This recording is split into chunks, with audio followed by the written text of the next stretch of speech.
बिस्मिल्लाहिर्रहमानिर्रहीम। तमाम तारीफ़ें उस अल्लाह के लिए जो ऐसा अव्वल है जिसकी इब्तिदा नहीं और ऐसा आखिर है जिसके इंतहा नहीं। दुरूद व सलाम के गजरे निछावर हों उस हस्ती पर जो वजह तख्लीक़ कायनात हैं, और आप सल्लल्लाहु अलैहि वालिहि वसल्लम की वसातत से आपकी जमी आल और जमी असहाब पर।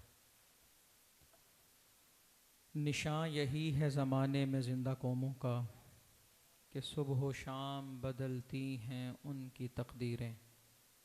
मोहतरम सामीन, इस शुक्राने की महफ़िल में हम सबका हाज़िर होना इस बात की दलील है कि हम इल्म और उलमा से सिर्फ़ मोहब्बत के दावे नहीं करते, अमली तौर पर भी हम ये बात साबित करते हैं कि हम उलमा के क़दरदान हैं। और ये ख़ुसूसन बच्चे जिनकी हौसला अफ़ज़ाई के लिए हम यहाँ आए।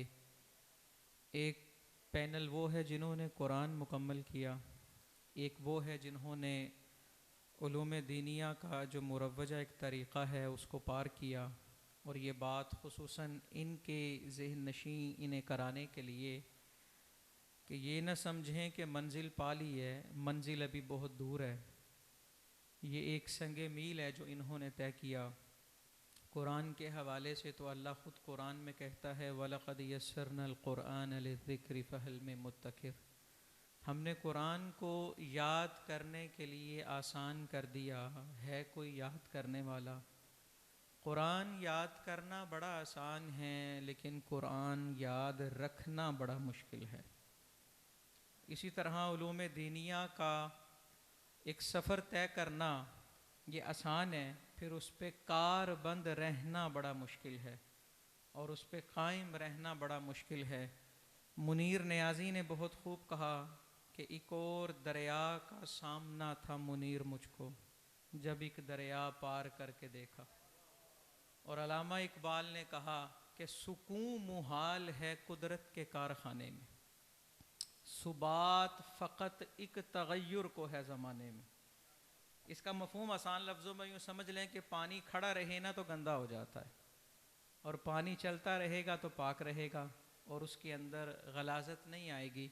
तो अगर तो ये बैठ गए, थक गए कि बस बड़ी है, बहुत हो गया, तो फिर इसके अंदर भी उसी तरह से गलाज़त आ जाएगी जिस तरह खड़े पानी के अंदर आ जाती है। और गालिब की बात करें तो मैं बात मज़ीद समझा सकता हूँ कि रगों में दौड़ते फिरने के हम नहीं कायल, जो आँख ही से न टपका तो फिर लहू क्या है। तो जोहदे मुसलसल करना होगी। अगर कोई किसी से पूछे कि कामयाबी किसको कहते हैं, तो उसका आसान और सादा जवाब यही है, मुख्तलिफ नाकामियों के मजमूए को कामयाबी कहा जाता है। Failure is a good teacher. जो इंसान गिर जाए इसमें कोई बड़ी बात नहीं, अगर वो गिरा रहे ये बड़ी बात है, ये बड़ा ऐब है। इंसान मैदान में आएगा तो उसे मुश्किलात का सामना करना पड़ेगा, लेकिन कोई इंसान अगर वो गिव अप कर जाता है तो यकीनन ये बाइस आर है, बाइस शर्मिंदगी है। तो इनको मुबारकबाद भी देने आए हैं हम, और इनका हौसला भी बढ़ाने आए हैं कि ज़िंदगी के मोड़ पे कई दफ़ा ऐसा होगा कि हाथ चूमने वाले पाँव खींचने लगेंगे, होगा ना ऐसा। यहाँ पे अमलन ऐसा होगा कि चराग गुल करके जलाएंगे तो कोई भी नहीं होगा, अकेला ही चलना पड़ेगा। अभी ये देखिए 9वां जलसा है, इतने साल हो गए जामिया को, ये जिस जगह पे जामिया कायम है यहाँ के लोग जानते हैं कि वहाँ कोई आता ही नहीं था, कोई दुकान नहीं थी, कुछ भी नहीं था। और अब अल्लाह ने देखें कितनी रौनकें लगाई हैं जी, और कितने मामलात हैं। तो याद रखें ये हकीकत है कि लोग मिलते हैं तो कारवां बनता है। और ये भी याद रखें, ये चूँकि वक़्त मुख्तसर है और ज़्यादा गुफ्तगू जो है वो बच्चों के लिए ही है मेरी, कि अल्लामा इकबाल ने कहा, फ़र्द कायम रबते मिल्लत से है, तन्हा कुछ नहीं। फ़रागत के बाद सबसे बड़ा फितना ये आता है, बच्चा उस्ताद से ला ताल्लुक़ हो जाता है, इदारे से कट हो जाता है और अपने इल्मी मसरूफ़ियात से बिल्कुल ला ताल्लुक़ हो जाता है, तो फिर वो सारा कुछ ज़ाया कर रहा है। तो वो अपने जहनों में ये बात रखें कि फ़र्द कायम रबते मिल्लत से है, तन्हा कुछ नहीं। मौज है अंदरूने दरिया, बैरूने दरिया कुछ नहीं। इमाम गजाली रहमतुल्लाहि ताला अलैह कहते हैं,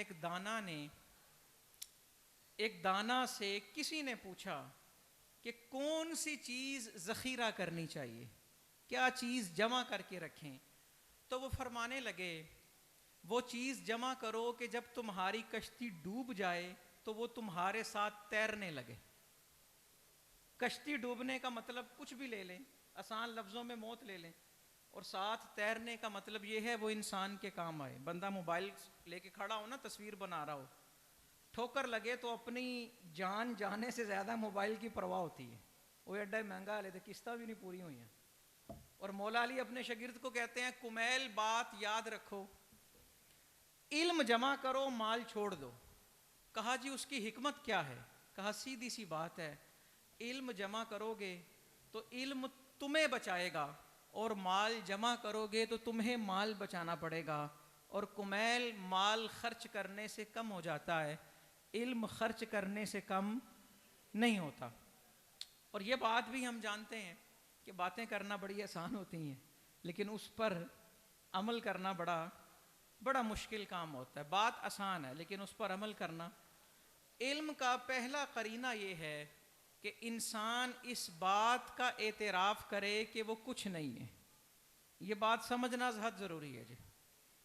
इंसान एतराफ़ करे कि वो कुछ नहीं है, और जब तक वो ये एतराफ़ नहीं करता तो यकीन करें वो इल्म की मंजिलें जो हैं आगे तय नहीं कर सकता। एतराफ़ करना बहुत ज़रूरी। और बाकायदा उसूल फ़िक़्ह में तलबा तो ये चीज़ जानते हैं, एक टॉपिक पढ़ाया जाता है कि ला अदरी, ये इल्म का हिस्सा है कि मैं नहीं जानता। क्योंकि जो आदमी ये भी ना जाने कि वो नहीं जानता, उसे जाहिल मुरक्कब कहा जाता है, वो डबल जाहिल होता है। तो इंसान इस बात का एतराफ़ करे कि वो कुछ नहीं है, और हमेशा अपने बड़ों के सामने, अपने असातिज़ा के सामने वो इस बात का मोतरिफ रहे कि वो इनके बगैर कुछ भी नहीं है। नारे तकबीर, नारे रिसालत, नारे रिसालत, नारे हैदरी, नारे तहकीक, नारे गौसिया। अहबाब जी वकार, हमारी इंतहाई खुशबख्ती आलम इस्लाम की बहुत बड़ी और प्यारी इल्मी शख्सियत हज़रत अल्लामा मुफ्ती हाजी इमदादुल्लाह साहिब नईमी दामत बरकातुहुल आलिया आप जलवा फरमा हुए। आपको दिल की अता गहराइयों से समीम कल्ब से खुशामदीद कहते हैं। आपकी ज़ियारत भी फरमाएं और आपसे दुआएं भी समेटें। आइए अहबाब जी वकार, मोहब्बत और प्यार के साथ आपका इस्तकबाल फरमाया, आपने खड़े होकर इस्तकबाल किया, बहुत बहुत शुक्रिया। उस्तादुल उलमा हज़रत अल्लामा मुफ्ती हाजी मोहम्मद इमदादुल्लाह नईमी दामत बरकातुहुल आलिया आप जलवा फरमा हुए जामिया दारुल उलूम खुर्शीद रमज़ान के इस स्टेज पर दिल की अता गहराइयों से खुशामदीद कहते हैं।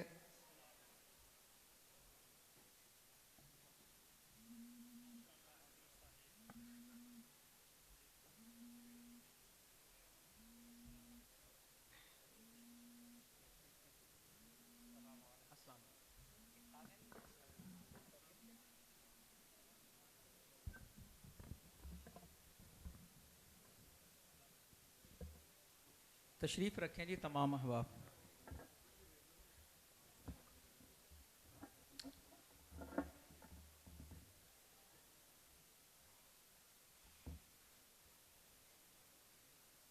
तमाम अहबाब एक दफ़ा दुरूद शरीफ पढ़ें जी। अस्सलातु वस्सलामु अलैका या सय्यदी या रसूलल्लाह व अला आलिका व अस्हाबिका या सय्यदी या हबीबल्लाह।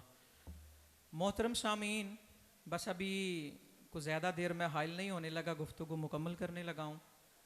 तो बात ये हो रही है कि इल्म के हवाले से जितनी चीज़ें भी हम पढ़ते हैं, जब तक उन पर अमल शुरू नहीं करेंगे ना, तब तक हमारे ऊपर समझ लें एक लिहाज से एक कर्जा भी है जो हमने अदा करना है। जो सीखा है उस पर अमल करना बहुत ज़रूरी है। और याद रहे, बस एक बात करके मैं बात ख़त्म करता हूँ। बहुत बड़ी शख्सियत सैयदी इमाम आज़म इमाम अबू हनीफ़ा रहमतुल्लाहि ताला अलैह, इल्म के हवाले से आपका बहुत बड़ा मकाम और मर्तबा, और आप सब जानते हैं कि नबी अकरम सल्लल्लाहु अलैहि वसल्लम की पेशन गोई भी है आपके हवाले से कि इल्म अगर सुरैया पर भी चला जाएगा तो ये नौजवान उसको ला कर लोगों तक पहुंचाएगा। आपने तवज्जो करनी है तो बात ख़त्म होनी है जल्दी, तो फिर बात आगे बढ़नी है जी। ऐसे आप सारे लेट हो रहे हैं जी, क्योंकि बात जब तक तवज्जो नहीं होगी ना, जब बात सुनेंगे नहीं जब तक, तो बात इसलिए मैंने तमीज़ थोड़ी सी और बढ़ा दी क्योंकि सारे जो है ना भी तवज्जो नहीं आ रही उनकी। इमाम आज़म इमाम अबू हनीफ़ा रहमतुल्लाहि ताला अलैह के ये ज़माना तालिब इल्मी का वाक़या है। अच्छा, और इस वाक़ये का उन्वान ये है कि जब सवाल वो है जो किताबों में नहीं है तो जवाब भी वही होगा जो किताबों में नहीं होगा। सवाल के मुताबिक जवाब का होना ज़रूरी है जी, ये ज़हन में रखिएगा। यही वजह है कि सवाल को आधा इल्म कहा गया, कि पूछने का अंदाज ऐसा होना चाहिए, उसको आधा इल्म कहा गया। अल मुख्तसर ये कि एक शख्स ने जामे मस्जिद के अंदर आके 3 एतराज़ किए। उसने कहा जी मैं मुसलमान हूँ, की स्टडी की है, मेरे 3 सवाल हैं, लेकिन मुझे किसी भी किताब में उस सवाल का जवाब नहीं मिल रहा, तो अगर मेरे सवाल का जवाब ना मिले तो फिर मैं इस्लाम छोड़कर यहूदी हो जाऊँगा। दर हकीकत था वो बंदा यहूदी, वो इस्लाम के लिबादे में आया था। और अल मुख्तसर ये कि उसने पहला सवाल ये किया कि सबसे पहले अल्लाह है, तो अल्लाह से पहले क्या है जी, ये उसका सवाल था।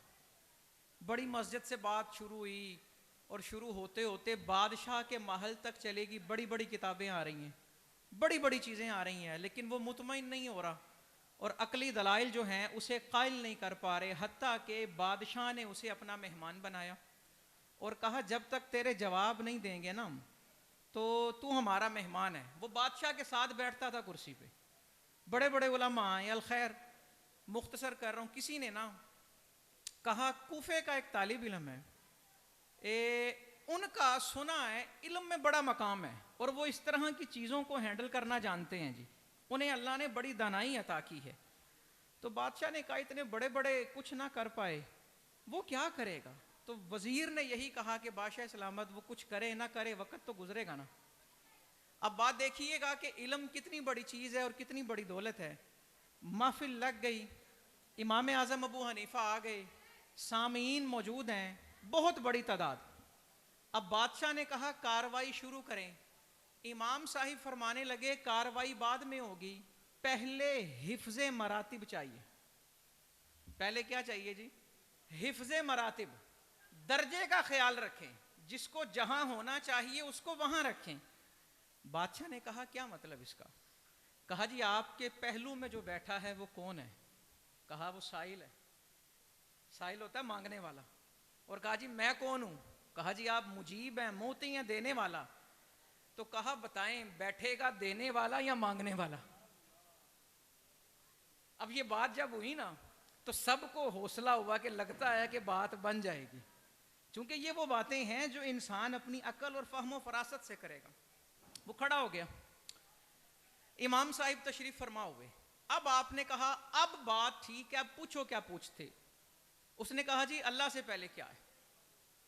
आपने फरमाया इसका जवाब बाद में दूंगा, पहले मुझे गिनती सुनाओ। इसको मंतिक के अंदाज में कहते हैं इल्तिजामी जवाब। उसने गिनती सुनाई 1 2 3, आपने कहा गलत है। फिर सुनाओ, उसने फिर सुनाई, आपने कहा गलत है। वो कहता है अगर गलत है तो सही क्या होती है? आप फरमाने लगे सही गिनती वो है जो 1 से पहले शुरू हो। वो कहता जी 1 से पहले तो कुछ नहीं होता। कहा रब को 1 मानते हो? अब वो ये तो नहीं कह सकता था मैं नहीं मानता। कहा जी मानता हूं। कहा उससे पहले भी कुछ नहीं है। कहा दूसरा सवाल। अब देखे ना, सवाल किताबों वाला नहीं है तो कोई किताब नहीं है साथ। दूसरा सवाल जो आया वो कहने लगा जी कुरान कहता है फैनमा तुवल्लू फसम्मा वजहुल्लाह, जिधर मुंह करो उधर अल्लाह है, तो अल्लाह का अपना मुंह किधर है? आपने फरमाया कोई बात नहीं, एक शमा रोशन करो। एक दिया जलाया और आप फरमाने लगे बताओ इस दिए का मुंह किधर है? ये जो आग निकल रही है, रोशनी निकल रही है, इसका रुख किधर है? वो कहने लगा हजरत जी ये नूर है और नूर रुख से पाक होता है। कहा रब को नूर मानते हो कि नहीं मानते? कहा जी मानता हूं। कहा फिर सवाल क्या करते हो? अब तीसरे सवाल पे उसे बड़ा मान था। वो कहने लगा मैं जानना चाहता हूं ऐन इस वक्त अल्लाह क्या कर रहा है। तो आपने बड़े इत्मीनान से जवाब दिया, वो इस वक्त एक बहरू पिए को एक बच्चे से जलील करवा रहा है। तो जो चीज जिस तरह हो, सबसे पहले इंसान मुतमईन रहे। और आखिरी बात, इस पे बात खत्म करूंगा। इमाम शाफी फरमाते हैं कि मेरा मुनाजरा जब किसी जाहिल से हुआ तो मैं नहीं जीता, और जब किसी आलिम से हुआ तो मैं हारा नहीं हूं। और ये जो बच्चे नजर आ रहे हैं, इन्हीं के लिए अल्लामा इकबाल ने कहा, और यही मेरी आखिरी पैगाम है, कि हर लहजा है मोमिन की नई आन नई शान, गुफ्तार में किरदार में अल्लाह की बुरहान, कहारी गफ्फारी कुद्दूसी जबरूत, ये चार अनासिर हों तो बनता है मुसलमान। और ये राज किसी को नहीं मालूम के मोमिन, कारी नजर आता है हकीकत में है कुरान।